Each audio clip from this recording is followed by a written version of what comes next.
Hello, Arianna. It is the 5th of January 2019, and this is going to be my yearly review to you of 2018, just to give you an idea of how things are in my life, because I don't have any interaction with you whatsoever, and it's not fair. Anyway, I've written everything down or typed up everything on here. And I will be sort of storing. I will be storing for future use should you wish to contact me and you want some sort of point of reference. Failing that, this will appear on YouTube. Anyway, I'll probably stumble a little bit because I don't like reading out loud. So here we go. Hello, Arianna. In January, while at the carer centre, I applied for something called a breaks fund. This allows carers to spend a small amount of money as respite for those they care for. But in the interview, I found myself breaking down in tears while recalling the last time I saw you in May 2017. Mum and I got colds this month. We had planned to go to Basingstoke to do some shopping. I'd never been there for 25 years, so I thought it would be an experience for both of us. We doped ourselves up on flu tablets and Mum was well enough to go out. There was nothing special about the place, although it was okay. Mum and I went to a tea room where we ordered coffee and scones. Mum hated the scones as they looked like buns and disintegrated the moment you put jam on them. We ended up having a baguette in Subway. Mum and I were full of colds the days after going to Basingstoke, with her spending all day in bed on one occasion. Full of cold, feeling a lot of pain in her knee, struggling to walk. In February, I joined a shy meetup group in Southampton. Because my self-confidence wasn't at its best, I had asked Martina and Ben to join me. Martina was having a bad time with things, not helped by driving and parking problems of getting to Southampton from Guildford. We hadn't been there long, and I decided because Martina was struggling, we'd leave early. It was a shame because during our time there, Ben and I were quite vocal, and I was quite surprised by my recent bout of self-confidence. We had a murder in our area. I walked to work one morning, and as I turned out of my road, part of it had been cordoned off, meaning I had to change my route. It turned out that two people had beaten someone up in Guildford Road, just around the corner, and he managed to get as far as Lamport, where he was rushed to hospital and died on arrival. It's very worrying when something like that happens on your doorstep. I also took Mum shopping to Crawley. We last went there for the first time some months ago, and she quite liked the place. In March, I went to Lanzarote with Martina and Ben. What was supposed to be an identical holiday to Tenerife last year was turning into a disaster. Britain was experiencing some very cold weather and thick snow the week before we flew, and the day before we flew, many of the trains got cancelled. I shared an Uber taxi with 4 people I'd never met to Petersfield, where Martina picked me up. Page 2. And took me to Guildford to stay at her place where she lives. The following day, we got a taxi to Gatwick, where we met Ben. We sat in the plane for 90 minutes before we took off due to windy conditions in the Canary Islands. Then, during the flight, we circled around Lanzarote for over 30 minutes until the wind died down and it was safe to land. The holiday didn't improve. Martin had recently become a vegan and there were no pubs or restaurants she could go to eat, and this was stressing us out. The excursions weren't great either, and nothing could be done on Tuesday, meaning we had nothing to do. I started to feel poorly and I got worse during the remainder of the holiday, and I didn't do the last excursion we paid for. I should also point out we had found 3 cockroaches in our apartment and our beds were so hard Ben and I struggled to sleep. We arrived home late Thursday night, where I went to bed 5 minutes after getting in, around 11:10 at night. The following morning I woke up with what I thought was a cold. While I was away in Lanzarote, I became interested in a Fathers for Justice story that kept popping up on my Facebook feed. A CBeebies presenter called Katie Ashworth had prevented her ex-husband from seeing their son. whom he hadn't seen for 4 months. He said it's very difficult to explain to a child why they are receiving their Christmas presents in March. Her ex-husband had contacted Father for Justice for help after Katie had broken a court order. They planned a protest outside the BBC and she immediately agreed to access.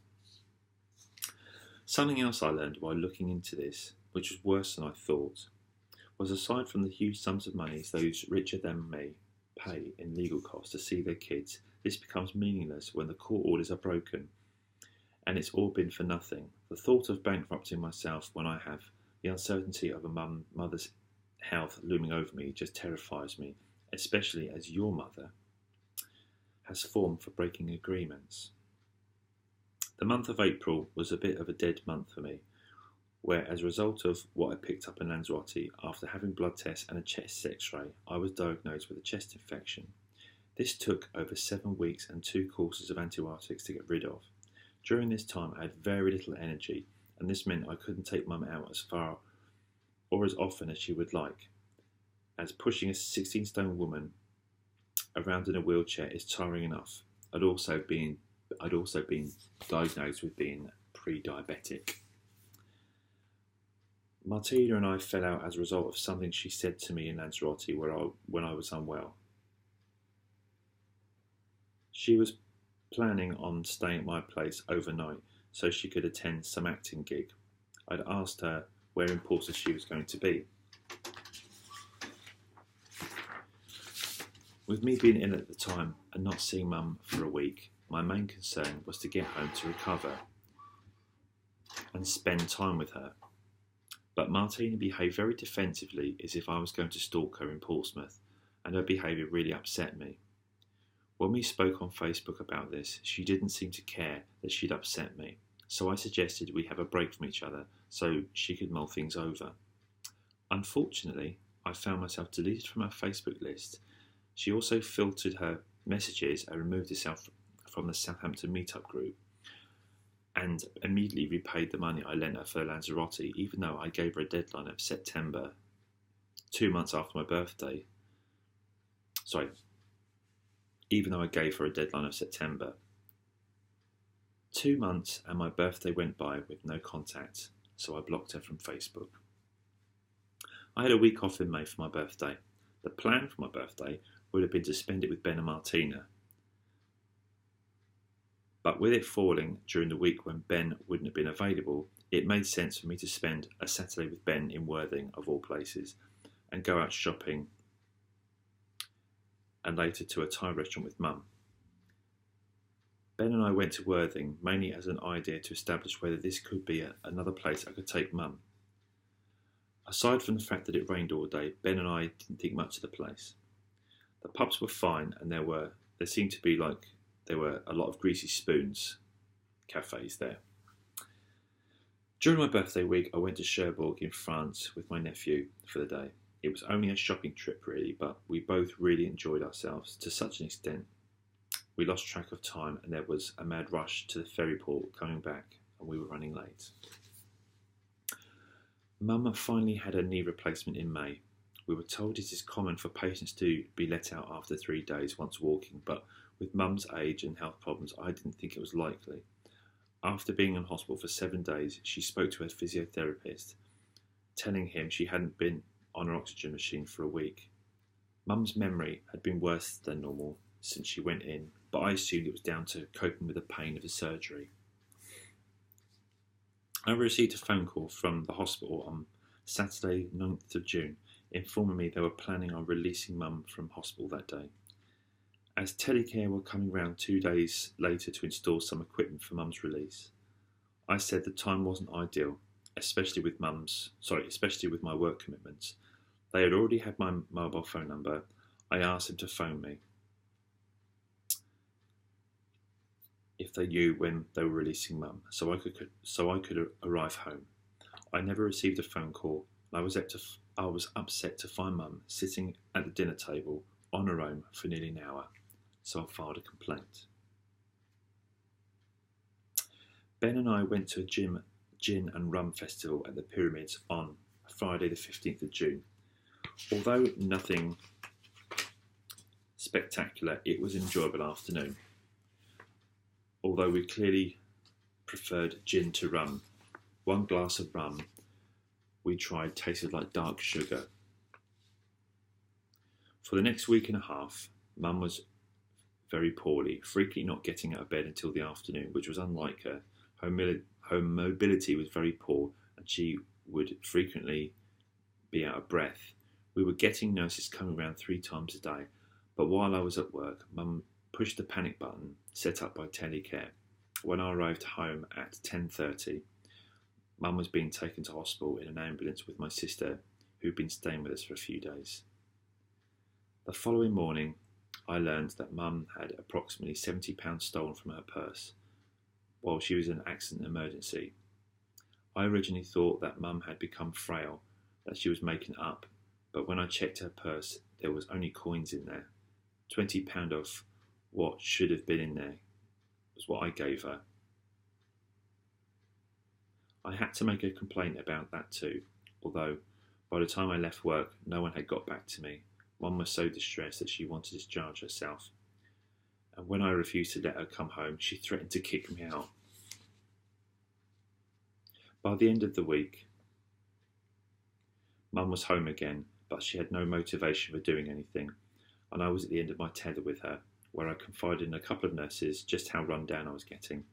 One of the more senior nurses was called round to have a long chat with her, and Mum's mood did get better, and despite not doing all the exercise she was given, she was being more positive and more mobile. However, in June and July, England was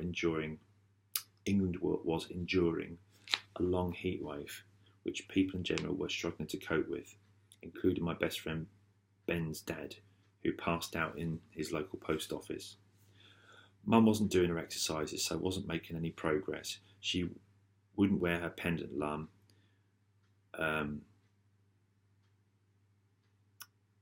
around the house or in the garden. She detested the nagging she was getting from my sister and, if anything, kept digging her heels in. Living with her can be frustrating as her memory is really bad, and although not diagnosed, is probably suffering with dementia. It is very frustrating having the same conversations with her over things I have already told her multiple times. During July, Ben, Diana and I went to Brighton for the day, which in the heat Diana struggled in. It didn't help that she was doped up on diazepam for her social anxiety disorder. I took Mum to a South Sea food festival, which, although wasn't great, it was good to get Mum out, even if it was in unbearable heat. To be fair, being outside in a bit of breeze was better than melting indoors.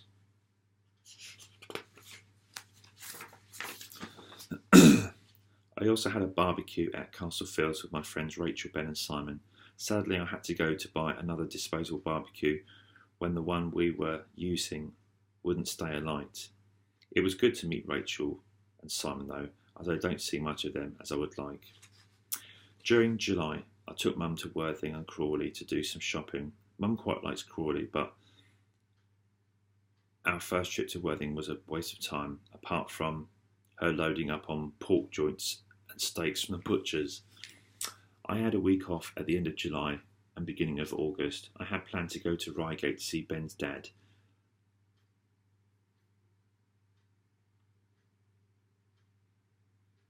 At his home. I hadn't seen him since 2009. Unfortunately, his dad was very emotional when a close relative passed away early that week, so I only saw Ben in Reigate instead. I did see Ben again a few days later on the Isle of Wight, where his mum lives. We spent the first day in Cowes, where I don't think I've been before. I can't say I like the place that much. I stayed overnight at his mum's house, and the following day we walked around Sandown and Shanklin, which I thought was lovely. I had previously met his mum before, but only 5 minutes, where she gave us a lift. I seemed to make a good impression as I was invited to spend time with his mum and Nan the following year. Previously we had an infestation of moths, but now we had another intruder, a slug, We kept coming downstairs every morning to find a slug trail in the back living room. It took me best part of 2 weeks to catch it, where I came downstairs for a pee at 2 a.m. I flushed it down the toilet. Mum had received a £40 compensation for being robbed, but I kept receiving emails regarding the other complaint I made about Mum's treatment, where she was discharged after her operation. Up until the end of August, I was still none the wiser. Ben and I went to a retro video gaming event in Guildhall, although despite Ben enjoying it, I found it disappointing with its lack of variety in machines. Towards the end of the month, Ben and I went to Southampton to play board games at a venue called Board in the City. There was also a woman called Caroline Ben and I hadn't seen for 3 years, and Diana and her brother. We never met her brother before, and we all had a pretty good laugh. This was probably my favourite day of the entire year. With my trip to Edinburgh approaching, I started drinking iron brew and making shortbread, but was wondering about all the food I was cooking and making me ill. It is true I gave up going to the gym because I had no energy to push Mum around in her wheelchair, but I'd become so unfit I found myself short of breath at work, and getting through shifts was very difficult. At the beginning of September, I went to a leaving do in Las Iguanas at Gunwharf Quays and later to a casino for a week.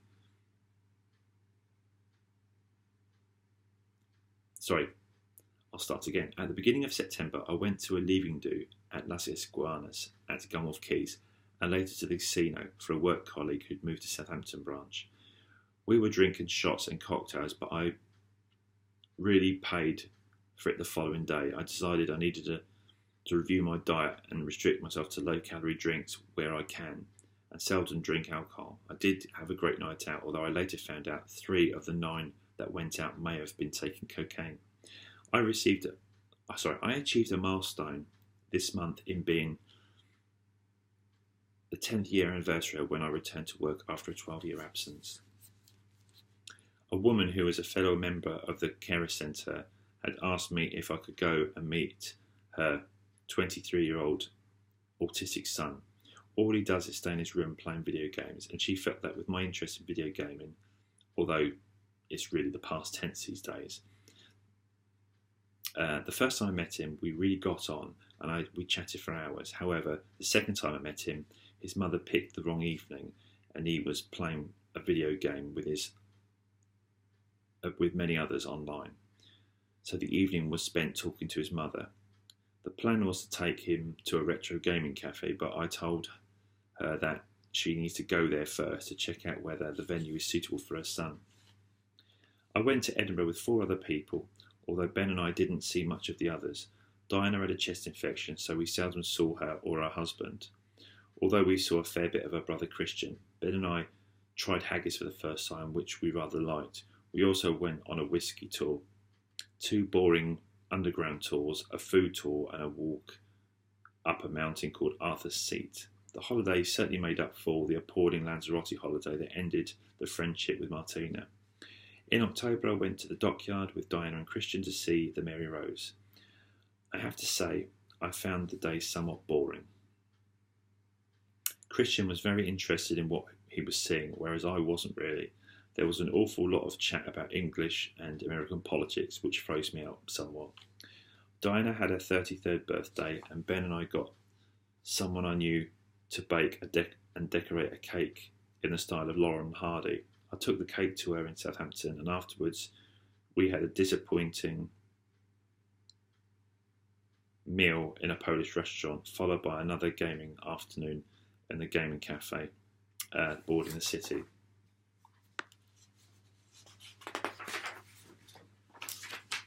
On another occasion, I attended a card gaming meetup held by Diana, which was a very disappointing day. Due to engineering works, I got stuck in Eastleigh for 45 minutes, which gave me a walk around the town centre for the first time. I couldn't go for a meal with Diana due to my lateness, so grabbed a panini at Costa Coffee when I finally met up with her. I can't remember the card game we played, but I couldn't get to grip with this, and I was quite bored.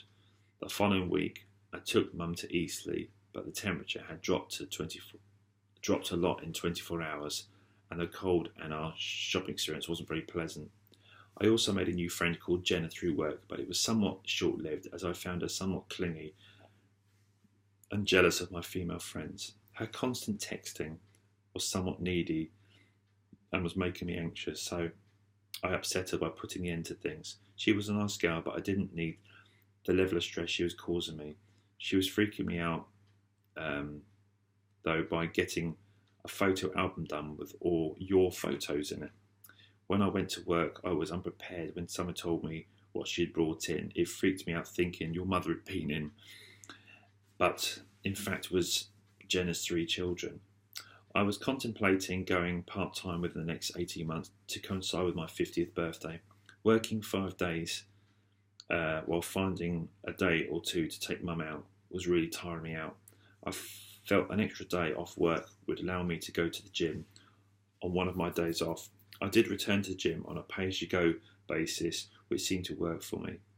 My friends Ben, Diana, Rachel and Caroline went to a card and board gaming cafe in Southsea called Dice for the first time, which we liked so much that we planned to spend the night there on New Year's Eve. A welcome change to the usual stuff you normally do that evening. Ben and I travelled to Birmingham to see Rachel and Neil. We spent a few hours looking around and chatting in pubs, etc. before Ben and I got on the train to York for 3 nights. York was a very pretty town, but we frequently got lost amongst the maze and streets and shops. The highlights were York's chocolate story and the Free National Railway Museum. I think the cold and wet weather dampened our enthusiasm though, and a day after I came back I got a heavy cold. On the 15th of December I went to Southampton to play 10-pin bowling with Diana and 2 other women from the meet-up group. However, I ended up having an argument with the bus replacement driver. He confused myself and everyone else by going in the wrong direction and then deciding to stay at Portsmouth Harbour until 10:38 a.m, when that should be the time we arrived in Southampton. As I knew I'd been 90 minutes late, I exploded and was ordered off the bus. I wasn't overly bothered, as it wouldn't have served any purpose staying on the bus any longer. After making a complaint to staff at the station, myself and another passenger was offered a taxi to Southampton, and although it arrived 25 minutes late, it was better than driving by bus. Ben and I went to London on the 22nd of December to watch boxing at the O2. We also did a quick bit of Christmas shopping at Harrods for Mum. As it became apparent I hadn't spent as much on her as I thought. The main boxing match was between Dillian White and Derek Chisora, and it was thoroughly enjoyable. I think we will do the same again, but due to expense, not anytime soon. Christmas Day was a somewhat predictable day, with the usual opening of presents, chilling out, watching TV and drinking gin. I still feel empty about the day. I don't really enjoy the period of time from the start of Halloween through to the end of the year. Seeing face-painted children walking into the shop around Halloween or photos being uploaded on Facebook just brings back memories of what I'm missing out on. Christmas is no different with photos of presents underneath trees. Christmas is no different with photos of presents underneath trees or children unwrapping presents. I don't begrudge others their happiness. I just wish I was part of it. I even annoy my sister about not spending money on her side of the family for Christmas, and there were reasons for that. I had considered going part-time in 18 months time when I'm 50, so needed to be more careful with money. Audrey doesn't always buy presents, and I didn't want her getting loaned out to buy presents for me, like she did last year. But the main reason was that I had very little enthusiasm for Christmas since your mum decided she didn't want me in your life anymore. New Year's Eve was strangely a day I was really looking forward to. I normally hate the day, but I arranged for Ben, Diana, Simon and Caroline and myself to go to the casino, a gaming cafe called Dice and a Japanese restaurant. However, at 3:30 a.m, I went to the toilet in my house and I had this terrible pain in my kidneys. I then became dizzy and nearly passed out in the kitchen. I phoned for an ambulance twice before they eventually came around at 7 a.m. I've never known pain like it, but after being prescribed codeine and paracetamol tablets, I remain in bed until 5 p.m, thus ruining what I've been working on for weeks. Well, that is the review of 2018. I had thought I'd find a way of condensing the year and making this year's review shorter than the last, but it's surprisingly longer. It has been a mixed year. Mum's health issues pretty much wrote off the first 6 months of the year, and Martina walking out on Ben and I has been difficult to deal with. Although we have found a new friend in Diana. As nice as she is, we don't have much in common with her, as we did with Martina, but at least the year hasn't been a write-off, despite how bad the first half of the year was.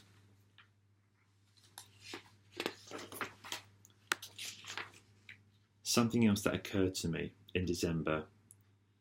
I used to think about you a lot while I was at work, and I don't so much now.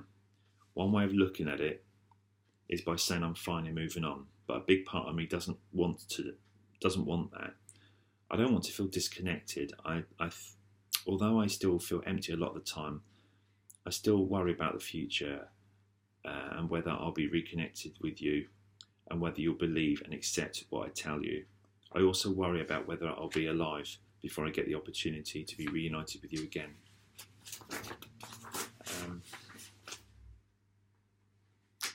2019 is probably going to be an interesting year because due to New Year's Eve, with me getting ill, it sort of delayed quite a few things. Like what I was planning on New Year's Eve is actually going to be sort of delayed until about a week's time. But also, because I've got kidney stones, I've been told that they are quite difficult to pass. Sorry, not difficult. They are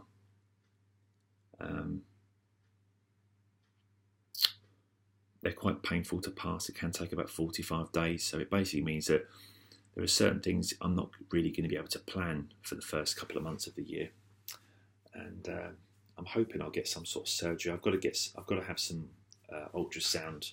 I've got to have an ultrasound, and I've already had blood and urine test. So we'll see where we go with that. But I've got a few things lined up for the year, but they might actually be delayed because of my health problems. So we'll see where we go with that. As usual, I'm sorry I'm no longer in your life. That wasn't my choosing.